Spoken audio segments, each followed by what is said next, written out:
I remember as a kid and even as a young adult saying, I just am not good at sales. Like sales is just not for me. Today's episode is brought to you by Andy Bovender, the founder of the Bovender team out of the Carolinas. Him and his team have helped more than 5,000 families. So if you have that special client who's been thinking about making a move to or from that area, they are the referral partner to call. Today's conversation is with Kim Harizman, and we talk about her evolution into the real estate space and, more importantly, her mindset and the way she thinks about the business and her clients. With that, if you're looking to build out your network, go ahead and follow the link for the Inner Circle group. It's a mastermind group where a bunch of past clients and myself get together every other week and we talk shop, we share business ideas, and more importantly, referrals. As always, I'm your host and referral partner out of San Francisco, Shawn Kunkler. Kim, what's happening? Thanks for doing this. So happy to be here, Shawn. Thanks for the invitation. Yeah, for sure. Let's dive in. For people who have no context of who you are, let's get them up to speed super quick. In a couple sentences, who are you and what do you do? That's easy question. Um, I am a mom. I have 3 boys, grown boys. So I am an empty nester. My husband and I live in a house we just actually completed. We built a new house by the beach, and Nice. um, we live in Westport, Connecticut, one of my favorite places. Amazing. Yeah, Love that. yeah. My home state, Connecticut.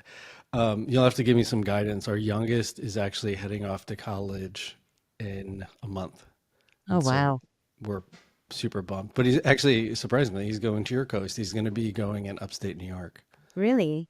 Yeah. That's so exciting. Where's he going? To RIT. Oh, I love that. One of my husband's really good friends graduated from there. Um, It's funny. It's one of those schools. tiny little school, right? The campus is huge. I mean, it's like a small population, but the Mm-hmm. campus is like, I think it's like 1,000 acres. It's kind of bonkers. I remember when we were going through the process with our boys, and we had hired like a professional to help us navigate it or help them. And Yeah. she used RIT in an example when she was talking about how for some schools that are super hard to get into, but are actually quite easy academically when you get there. And there Mm, are other schools that are the opposite. And sort of RIT was one that was the opposite. She said it's a very, very, um, it's not super competitive to get into, but it's the smartest kids who go there. It's chosen by like a very academically sort of high level of yeah. kids. So there you go.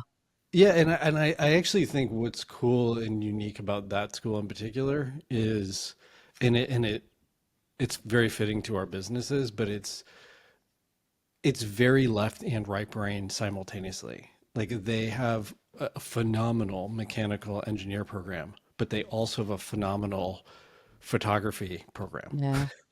And That's like impressive for a small school. in visual arts, like Yeah. it's like this wild dynamic. They also have a large population of deaf students, and one of the professors was actually featured on a stamp. Wow. Yeah, Wow. it's just like a really interesting. It's interesting, and I'm super excited for him Good. for that Good.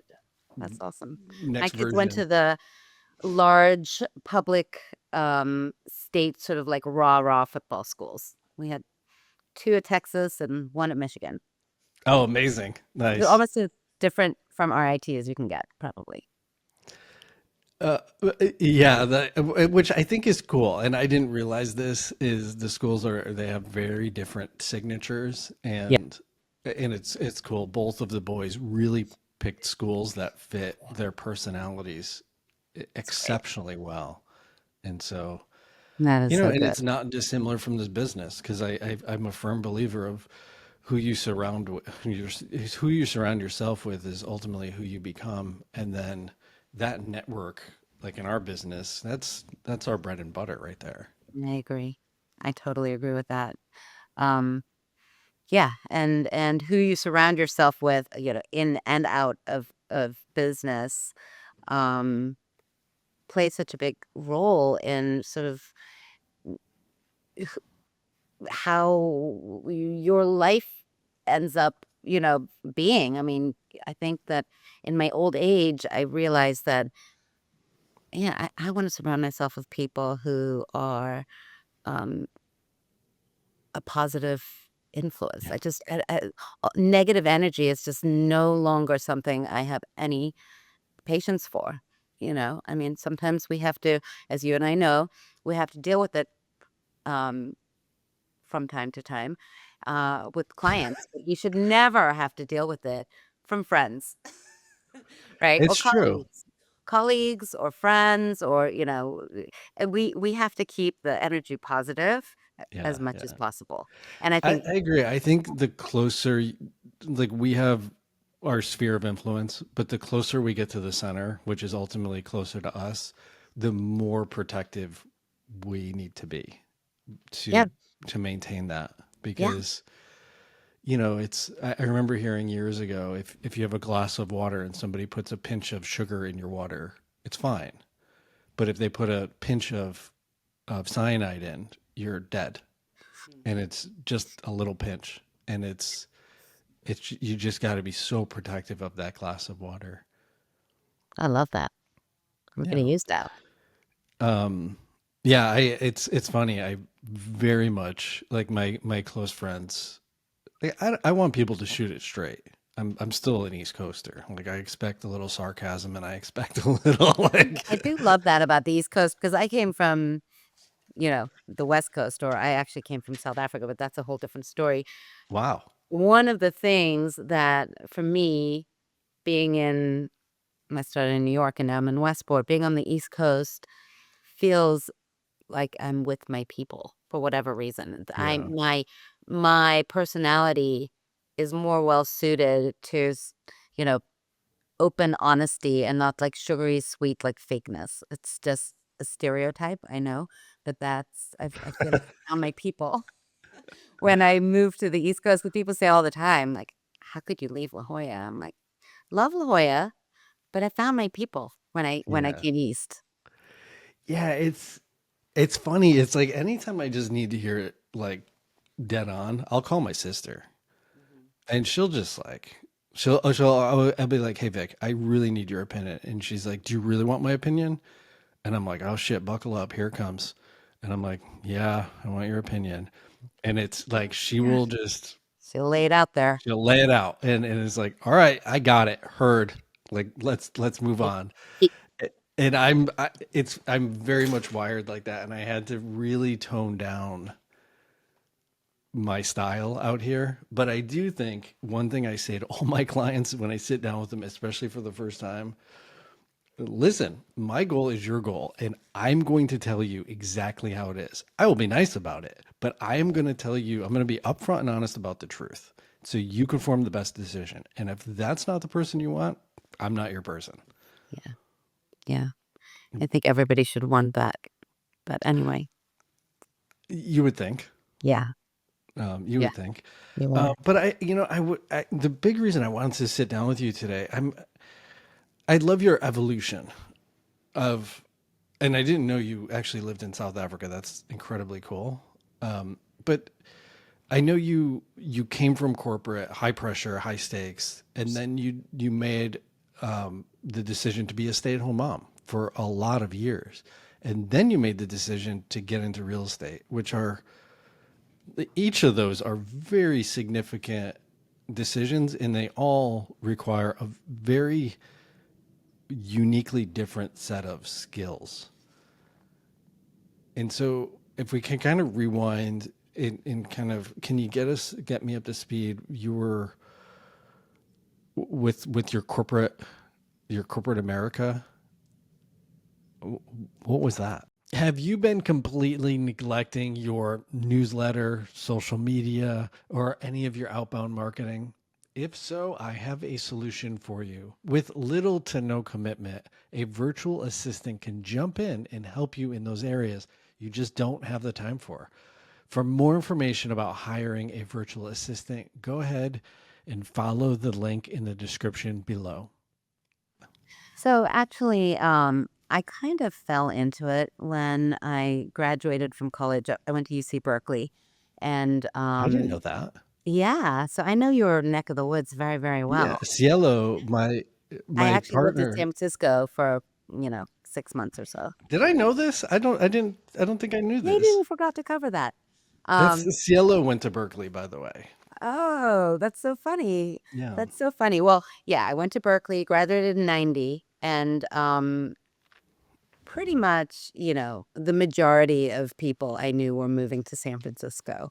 Yeah. And I decided that I was going to, do something different. I had uh, cousins, an aunt and uncle had immigrated also from South Africa to Westchester County. So Okay.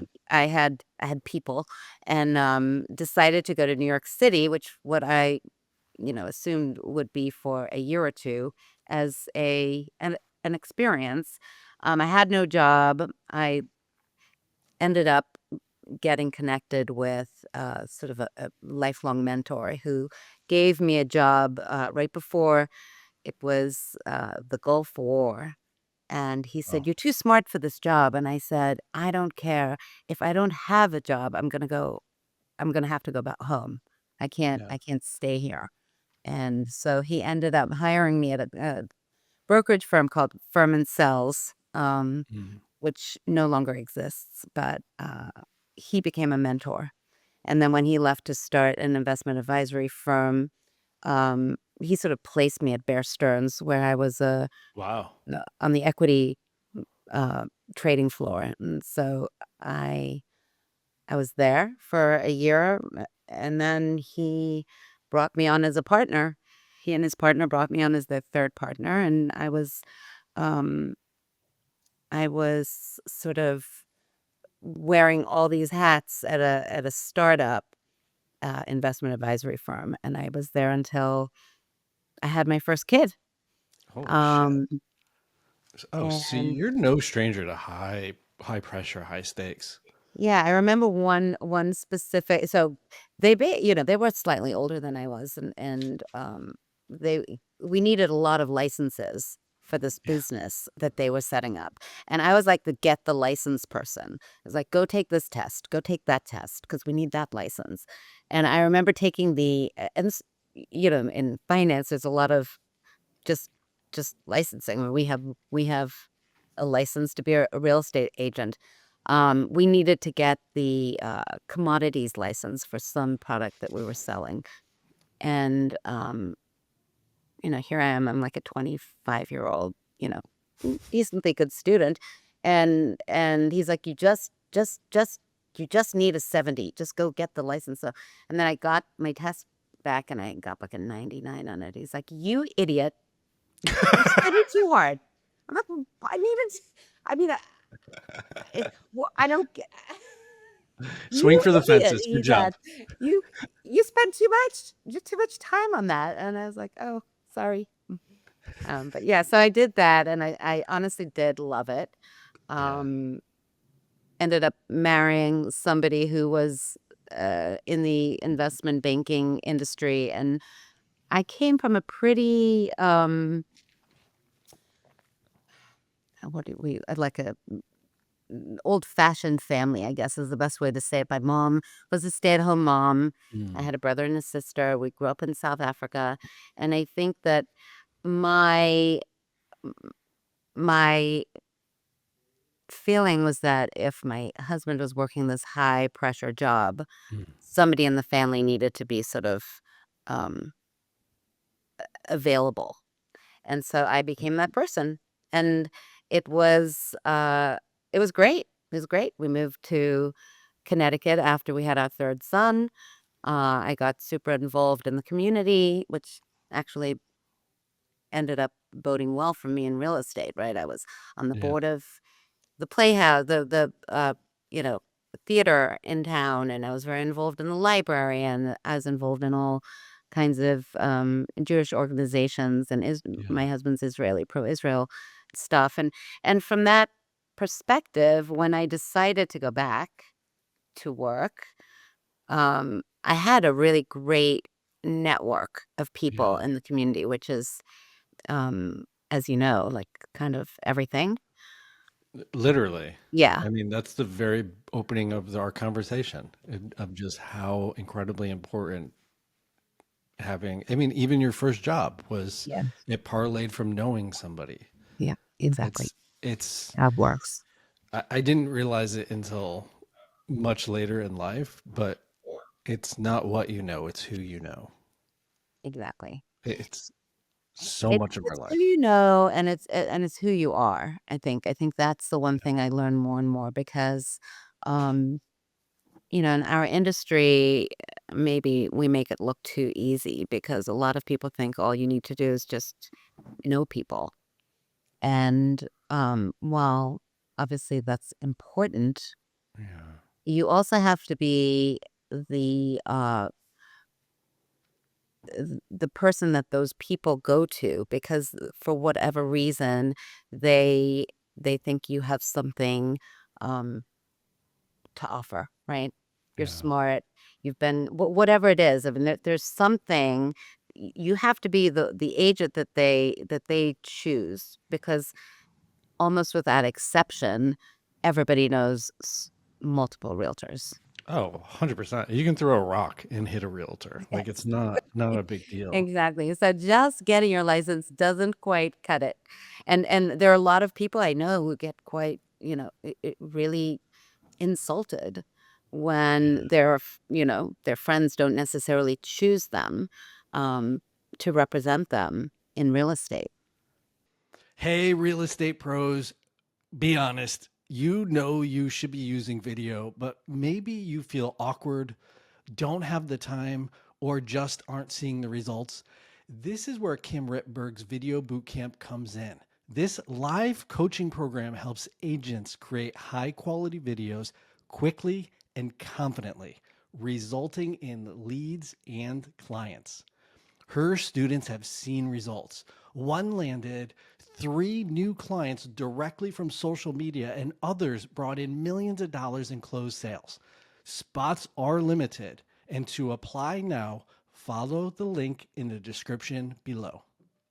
I just saw, sorry to like totally hijack this, but I saw the absolute best, and I wish I could remember the woman's name because I'd give her a shout out. It was on Instagram. It was a little short, and she was like, she pushes the button on the trunk, and there's clearly a person in the trunk. And then the trunk lid closes, and she's like, as a real estate agent, I know that my friends have the choice to work with anybody they'd like. And like, I'm like, that is amazing. It's really good.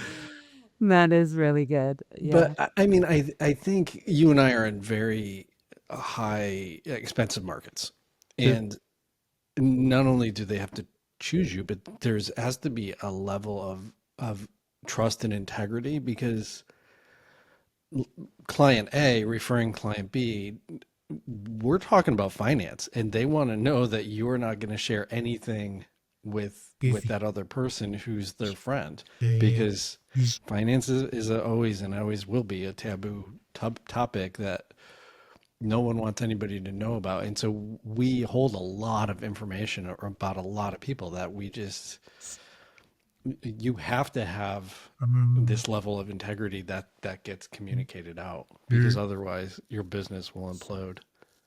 And you're right. And obviously, we do have a lot of financial information about our clients, but I think it goes way further than that. And Mm, especially when you're in a community yes.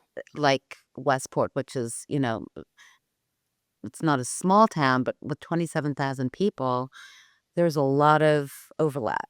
Yeah. And people know people and their personal issues that some of my clients have had that are very, very sensitive.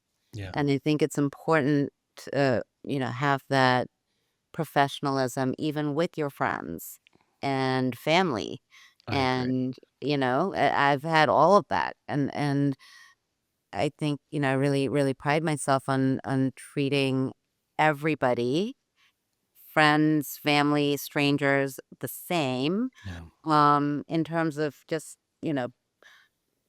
their information and their story is theirs to share. And Exactly. right. I think that's so important to keep in mind. That was a big screw up I made early on in my career.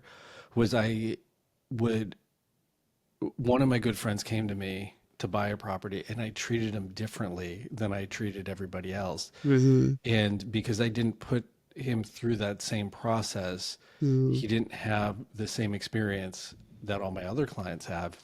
And it was a real fast lesson learned of, oh, you know what? I have all these systems in place. So regardless if I'm helping somebody I just met for the very first time or somebody who's near and dear to my heart, I know they're both going to have the same amazing experience if I just follow this simple formula that we've And created. it's almost more important. It's kind of just like marriage. Like you treat your spouse worse than you treat anyone else, but it's actually it should be the opposite. Sure. Um, and I think that's especially in a market like ours, which is, as I said, like kind of small and tight knit. Um, it's even more important to treat your friends because they're your referral network, right? They're your top A hundred they're percent. your A sphere, and Yeah. that A sphere needs to get kid gloves, and even if they're your cousin, they you should treat them better, frankly. I think it goes on the positive side, and I also feel it goes on the negative side, meaning I have my standard rate that I charge all buyers and sellers, and then I Hmm. have a friends and family discount, and I have basically an outline of who would then get that discount. Yeah. Of course, if it's a portfolio piece and I'm trying to win the piece of business, of course I'm going to make exceptions. Right. But I don't, and I learned this from my early sales from decades earlier, is because our business is so hinged on reputation and referral that if you start undercutting your prices, that is the thing that everybody shares. Yeah. And so you start having to structure in doing all of these things, and you essentially on the back end erode the finance of your business unknowingly. And I think it's such a slippery slope. Yes, you're right. And what I've started to do is when I make exceptions, which are always, it's part of business, right? It's It's a business. business decision whether or not it makes sense for you to make that exception. But every time I make the exception, I ask that person to keep it completely confidential. And, Yeah. this is not something I typically do. And because of X, Y, and Z, we're doing it. And I'm completely comfortable with it. But it would really hurt my business if it ever got out that I did this. Which I think that's always powerful, especially in sales, is framing things before you do it and framing it in a way that they then actually, if you just say, "Oh, here's a discount," it doesn't mean as much, and they're like, "Shit, I should have asked for more." But Right. if I don't do this, I don't do this for anybody, but because of X, Y, and Z, I'm doing it for you. But as Mhm. a favor in return, do not repeat this. Like you are going to destroy my business if you do. And they're like, "Oh shit, this is a gift." Like, Mm, I got I that. really That's am amazing. special. I really am special. Yes. Yeah, Yes. it totally Yeah. changes. Like if they're like, "Oh, can you knock a point off?" You're like, "Yeah, no problem." Like Mm, there's no yeah. frame around it. They're like, Yeah. "Oh, shit. Man, I should have Yeah. asked for 2 points." Exactly. Like it's Exactly. yeah, We don't it's have in our market, we don't have 2 points to work with because I think they're that tight, especially in we the are luxury so sector. tight. I think we always have been before all the changes. I mean, I think that our market, even in our state, I think we're the tightest commission market around. I'm not quite sure why. I don't know how we got there, but it happens to be the I case. think, and it's probably going to rub people the wrong way. I think if you're, pardon my French, if you're shitty at sales, the first thing you Hmm. cut is price. Yeah. Like if Yeah. you're good at sales, you reframe all the value that they're receiving and then you stick to your guns on price. But The you see funny it thing every, is, my dad was in sales. He was an insurance salesman, and oh, that's a brutal sport. brutal, brutal. And he had his own company, and he actually like did it in South Africa, transferred himself, got back into insurance. He was really good at it because he was just a really, people loved him, and he just looked a very, very authentic person. Mhm. And I remember as a kid and even as a young adult saying, I just am not good at sales. Like, sales is just not for me. Like, I can't sell things. I can do things. But then I think what I realized, and I think that's why I was sort of slow to um, the whole real estate business, Mm. um, because it was something that was in the back of my mind for a while, and I was like, "Yeah, I'm not good at sales." I think what you realize is that when sales is actually helping people, when there's Mhm. actually that element of you feel like you're aligned with your client, and you're not just trying to sell them something shitty. You're trying to really help them buy something great. Yeah, And I think that whole turned the whole thing around for me. And I still don't see this job as sales. I never have. I don't either. It's not I don't, sales. I was one of my very, very, very early mentors in sales said to me, look, you're a matchmaker. They're walking in with an idea in their head of what they want, and it's your job to understand what that vision is. So then you can match them with the product that we have. And if we don't have a match, that's tell them that.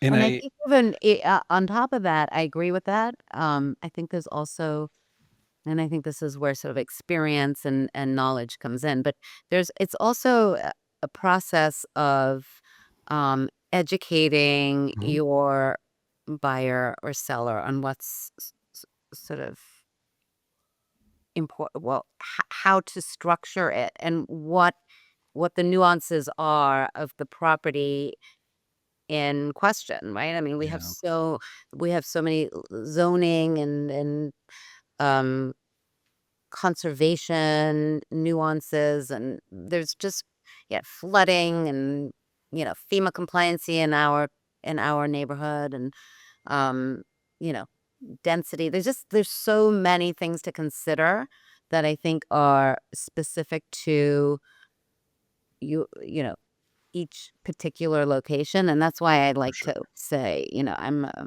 really I don't understand how people can sell in so many different um democ regions. I think you know what you know, and I think if you in this business, what's actually value added to our clients is being a specialist, not a generalist, 100%. right? 100%. I think, yeah, it's funny. I said on one of the podcasts that I had a client who wanted to sell their property in San Francisco, buy one in Oakland, which I referred out, and then they wanted me to sell the one in Oakland. And it's over a bridge. Like it's not far, but Yep. it's a different contract. It's different statutory requirements. It's a different buyer profile because they need to be educated in a different way. Yep. And I said on one of the podcasts, like I like that's just not my area of expertise. And everybody was throwing me shade for being lazy for not driving over a bridge. But I'm like, that's Has to go nothing to back, do with being lazy. It's really just having zero. your client's best interests at heart. Yeah, like it's like I think I always think of doctors or attorneys. Like when I have an attorney question, I go to the attorney who specializes in that thing. Like I don't Mhm. go to a defense attorney to ask him a real estate question. Right. Like I don't ask a compliancy. One of my that client is actually a compliancy attorney. Like that's what he does. Right. Like I actually pinged him multiple times. Hey, I need an attorney to help me structure my business. Who do you recommend? Oh, talk to this person. Hey, I need an attorney to write this part of the contract over. Who do you recommend? Oh, talk to this person. And he recommends me other attorneys. That's And in that yeah, same vein that's how is it should be. I mean, you that's got to how know Compass your is lane. structured, frankly. Compass is structured that way. They're very, very reluctant to allow agents to sell in cross markets. Yeah. They rather encourage the referral, to other Compass agents. Yeah. And, we have that. It's an incredible network. But I think that's part of it. It's like know what you know, stay in your lane. You're going to be better. You're going to be much more um, beneficial to your client. You're just going to, besides the fact that you're going to do less driving and put, Yeah. less miles on your car. It's in your client's best interest. It really is. I I say it all completely the agree. time. It's part of my pitch. Like I'm the first person to refer business out to Darien and New Canaan, which is honestly just 10 or 15 minutes from where I live.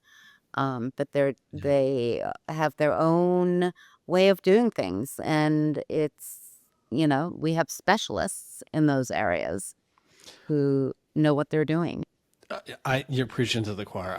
I'm so much on the same page with you that, I find it even incredibly important. If for example, I have a client who's considering buying or selling in Connecticut, I would call you and say, tell me your area of expertise. Right. Where do you focus? Yeah. And then I would say, if there's a level of trust, like I've known you for years now, but if there's a level of trust, I would say, hey, this client is this profile. Is this a client you would be able to serve?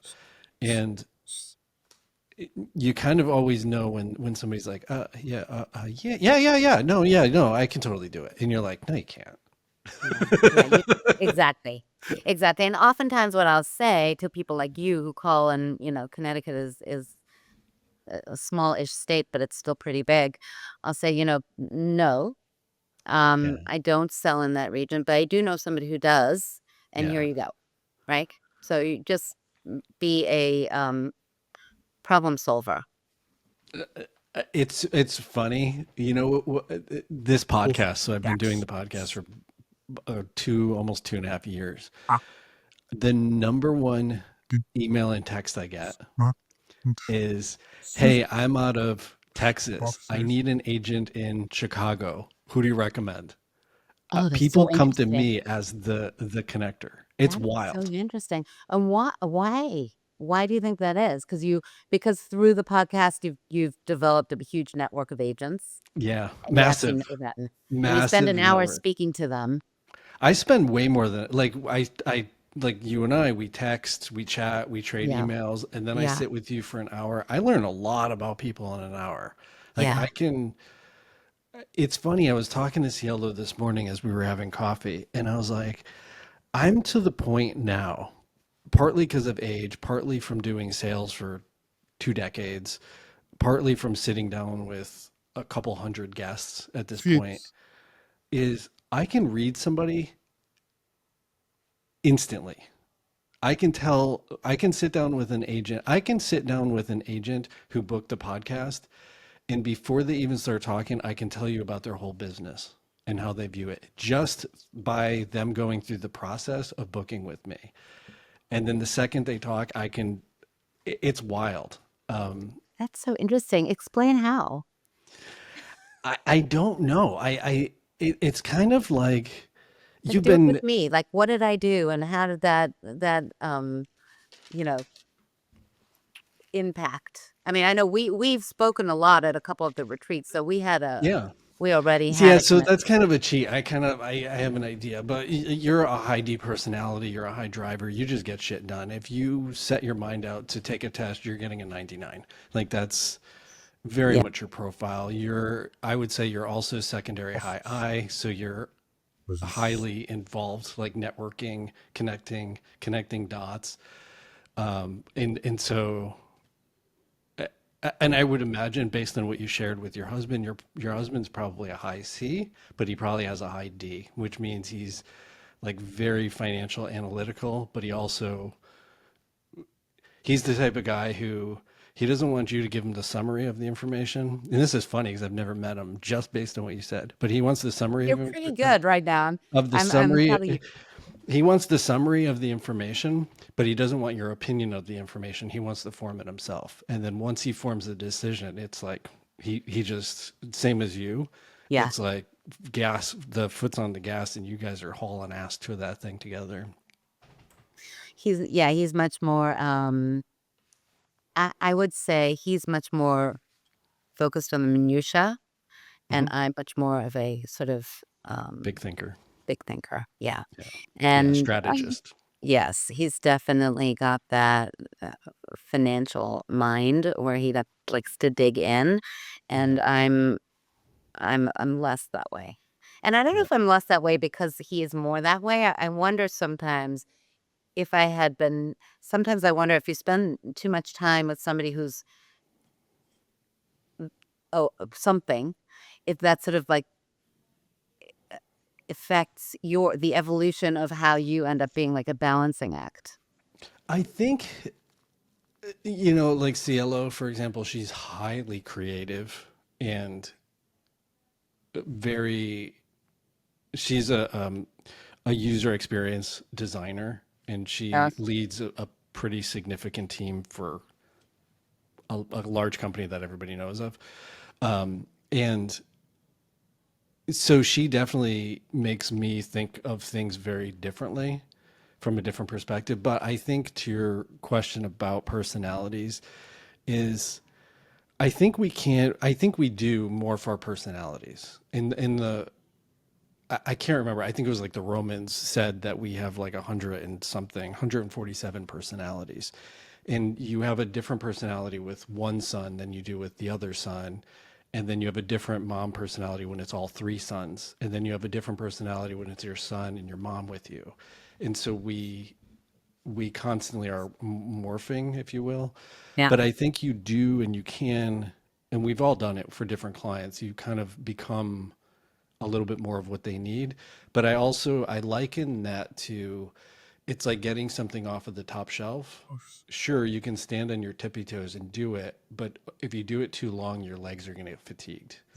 And so, and at some point, you'll go back to what your natural height is and what your normal reach is. And so, I think if you're an extreme extrovert and you spend too much time internally, same thing. You kind of go, Mhm. it's like during COVID, the extroverts went crazy and the introverts celebrated. Right. Yeah. Like it's It's that true. same, we can all do something for a little while, but then I think we kind of morph back into that other thing. Although I think some of it, yes, I think so. But I think part of your personality can be that you're good at reading the room and understanding what people need from you. And I think that's a huge part of sales, right? You, 100%. I mean, because maybe you don't agree on a personal level with some of what their opinions are, it doesn't necessarily mean they need to know that, right? Find common ground and Yeah, stick to that, right? I think that is not morphing. That's just sort of reading a room and sure. understanding how to connect with that person who's in front of you, and your job is to connect with them Yeah. and find some common ground. Yeah, I mean, the way that I do it is I try not well one I try to personally not marry myself to any one thought. Like I try not I'm not my thoughts, they're just thoughts. And so, I mean, as I've aged, my perspective on things have changed, and so I know like my opinion can change. And so I think with those clients who are kind of I don't were maybe misaligned in different categories, I just go to curious of, oh, it's interesting. How did you arrive there? Or like, tell me more about that. And then I'm just more curious of like, oh, you voted this way, or your political view is this, or your religious view is this, which may not be mine, but how did you arrive there? Like, Mm-hmm. oh, I'm curious. Like, and I think more often than not, I think just society. If I think if we're just less opinionated and more curious, it would do the world an amazing amount of good. Couldn't agree more. I couldn't agree more. And I think that's definitely something I've learned in my old age is how just to be like a focus on listening and being open-minded Yeah. and, not, I think that there might be people who know me well or who've known me for a long time who might think that I'm quite opinionated. And I think that if there's one thing I've tried to work on, it's just like being less so. Because and I really think I am less so. I think I've Yeah. definitely developed like a much more openness to everything, right? Yeah. Because people who have opinions have a right to have opinions. And yeah, I think listening is I like that you call it curiosity. I like that better than listening. You use that.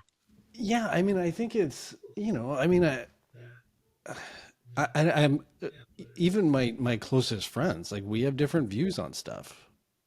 Like, like think about any of the inflammatory things politically, whether it's whether it's like abortion or gun rights or whatever it is. Yeah. It's like we all have our own opinions and we've arrived there differently. But again, I think if you just, instead of drawing an opinion of that person for arriving to their opinion, which may be different than yours, instead just I'm super curious, how did you arrive there, or what are you evaluating to make that decision? And then that's it. That's just the conversation. And like, who gives a shit at the end of it? If you've dug your heels in, that's fine. At least I understand. Awesome. You have conviction in this area. Amazing. Good for you. That's great. And I love that you researched to get there. We're Mhm. just not in alignment, and we can still be friends. And I Yeah. think that's unfortunately a huge thing that's just been lost with the internet. And it's not, we've got like these stupid camps, and I don't know how we got on this topic, and I apologize, but Yeah, I agree it's with you so that it's frustrating. yeah, it is, and I think we're just getting fed our own beliefs, and Yeah. that's part of the issue. I mean, I think if we could come up with an algorithm where you could also get sort of the other side fed into your feed, it would probably be very helpful. Well, I think the shitty thing with the algorithm is, because you're engaging with it, and engaging just means giving it time, Hmm. that it thinks that you want to give more time to that thing, so it's giving Right. you more of that thing. But the huge negative is our world beliefs start changing, thinking the whole world is, it's like, for example, if you're watching crime videos, right, cops arresting people, the algorithm's going to start serving you more of that, and eventually you're going to think, wow, the world is a really dangerous place, I can't go outside. And you're literally reprogramming your beliefs. And that goes back to our earlier conversation, the very beginning of this: surround yourself with positive people. And it's like, change your algorithm, start Yeah. loving puppies and kitten videos. Yeah, I was at a Compass retreat. I guess it was in Denver because whatever session I was sitting in, um, I took a picture of the slide, and I think it said something to the effect of, "You are responsible for your own thoughts," Yeah. right? And I sent it to my family group chat, and it was so funny. My husband like really clung to that because Yeah. because you can um train your brain to you know think see the same exact thing in different lights. So, choose the positive and, Mhm. look at the world with sort of as rose-colored glasses on and don't be such a pessimist. I think that we need a little bit more positivity. Everybody is so Yeah. down on so much, and I think that we forget to be grateful for so many things. There's a really cool study that they took two groups of people. One group, the people just thought, I'm super lucky. Everything that happens, I'm just lucky. And the other group, their belief was, I'm not lucky. Nothing good happens. And they gave both groups a newspaper. And in the newspaper, there was X amount of photos. And they said, count each page. And everybody had the same newspaper, mind you. And they said, count each page and count all the photos that you find. On the second page of the newspaper, it said there was a photo that said there are 49 photos in this newspaper. The vast majority of people who felt they were lucky saw that, closed the newspaper, and said there's 49. And the unlucky group spent the whole time counting, and the majority of them miscounted. And it's so funny. That is really funny. And so I think it's like very like It's interesting because I lost my brother to cancer a couple years ago, my oh, younger I'm brother, and sorry. my dad died the same year. And Oof, that's my hard. sister-in-law, who is now a single mom to two kids, we have a very close family, right? So we were always close, and the illness brought us closer, and we all spent a lot of time Mm, together. And I love her, the way she kind of describes it so often. She says, "We are the luckiest unlucky people I know."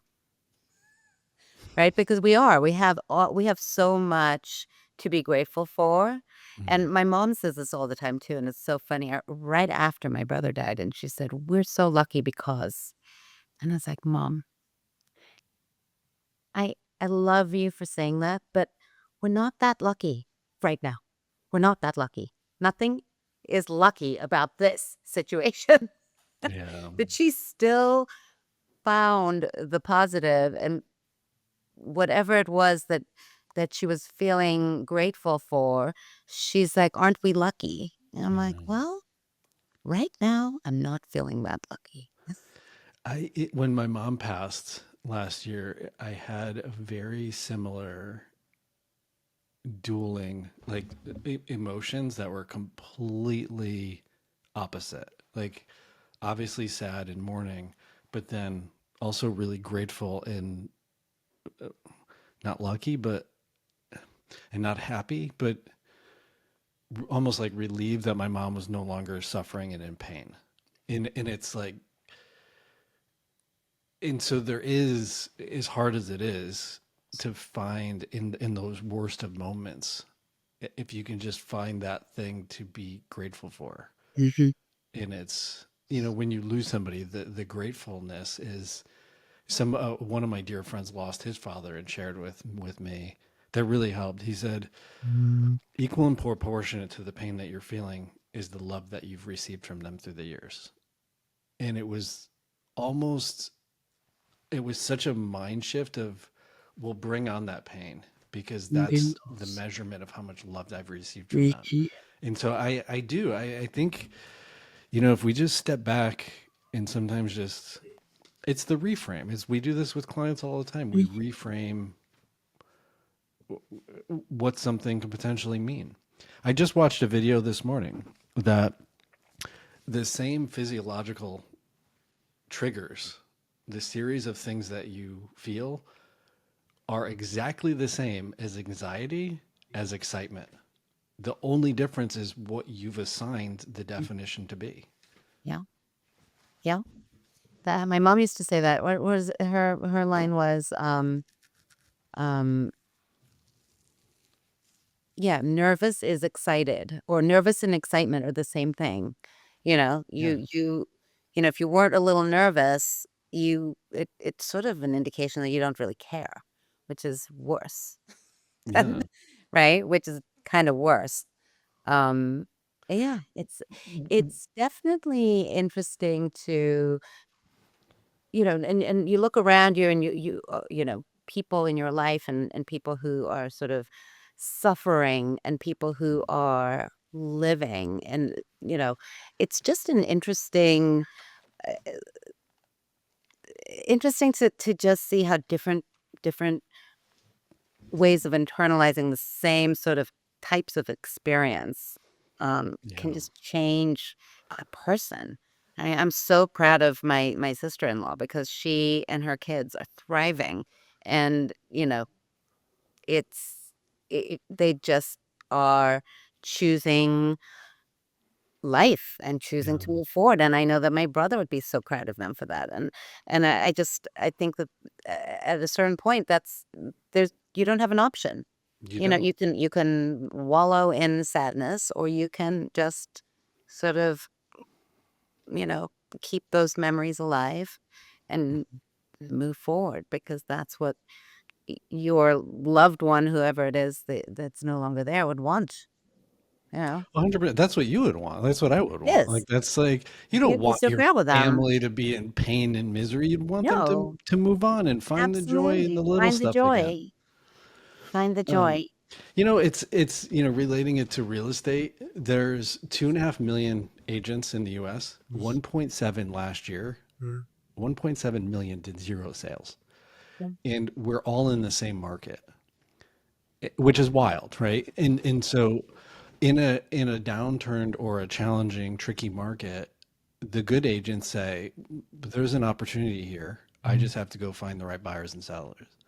And the doom and gloom is, I guarantee they're telling a different story, or they're just their narrative of what's happening is completely different.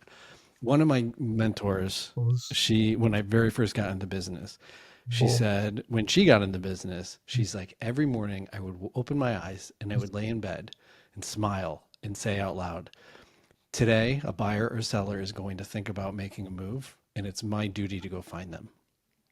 Amazing. Totally Amazing. different life experience at that point. Yeah. It's 365 days of going to find that person rather than like our brains have a reticulating activating system.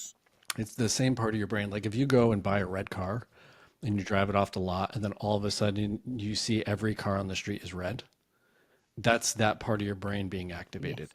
And so if you program yourself, today's going to be a great day, it's going to then look for reasons of why it's a great day or opportunity or whatever it is. Like it's like that's that part of your brain. That's when people wake up and they do their gratitudes. You then your that part of your brain's fired, and so it's looking for more things to be grateful for. Mm-hmm. Yeah, I've never been good at like the gratitudes thing. I think I think I'm probably more subconsciously grateful. I'm not, and I am obviously so grateful, and I have a Yeah, wonderful life and I have a wonderful family. I think that, as it relates to the business, I'm very grateful for the business, and yeah. I feel like, oh, sorry about that. Grateful for that business calling you right now. That Right. I mean, opportunity. I do. Yeah, I, I have a lot of business, and I'm very grateful for it. But I Love just that.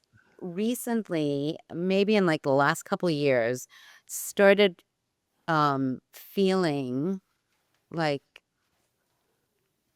got rid of that imposter syndrome. I used to think, well, wow, look, little do they know, like they're trusting me with their, I'm not, what is it that I'm doing that, you know, anyone else couldn't do? And I feel like you have the success, and you start to question, whether or not you're deserving of it. And I Mm, feel like it's in the last couple of years, I started to sort of